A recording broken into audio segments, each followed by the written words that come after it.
Okay, let's do my final 8.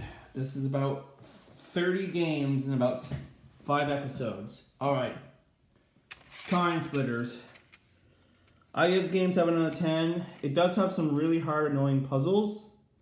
But the levels are they're actually okay. The only criticism I have is the closer you get to the future, the shittier weapons get. In real life, it should be the opposite. The further to the future you should get, the better your weapons should get, not the shittier weapons should get. Because usually that's how time travel works. Old weapons are crappier than new weapons.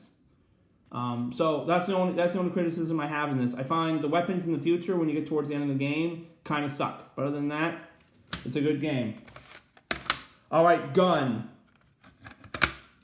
Gun should have gotten, game 367, 6 out of 10. Okay, now Gun is the precursor to a lot of Borderlands game. Gun is a very good first-person shooter. It's open world. You have different subquests. You kill people. It's very violent. Gun is a really good game. It frustrated me, and that's why I broke the box. But really, Gun was a really good game. 7 out of 10. All right, next one. Ooh, 7 out of 10. Okay, this is Medal of Honor. Which one is this one? Frontline. All right, so Frontline's the one when you're fighting Europe. This only has like 12 or 13 levels in it, but you do have 1 or 2 D-Day levels in it. So yeah, this was a good game.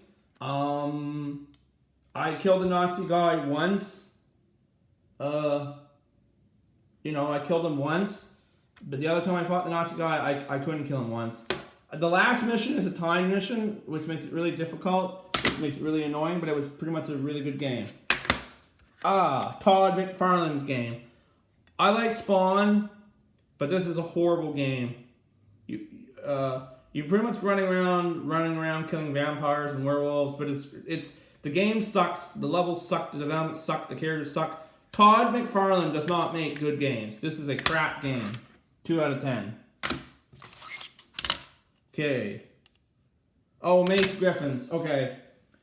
This is, first of all, it's a really hard shooter. They to put the AI too high. Second of all, you're running around in a spacesuit that runs out of air. So if you run out of air, you fucking die. So I give it 3 out of 10. And the space battles. I mean, oh my god, it's so easy to get lost in space. It's ridiculous. So that's the other one. 3 out of 10. Mace Griffin. Skydoken. Really hard game, but it's also a really good game. I give it 7 out of 10. Skydoken Tactics I like even better, but that will show up later. So I give that 7 out of 10. Really fun game. Very Japanese, but it's a fun game. Alright.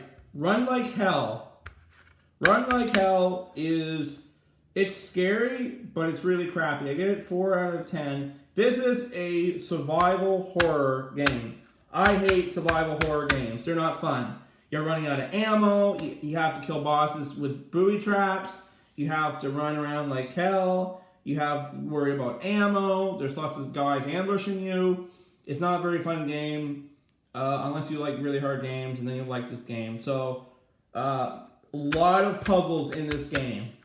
So, and finally, Wizard of Rose. Now, I think this is a blue disc, and I can't play blue discs anymore. I used to be able to. Yeah, so this is the blue discs.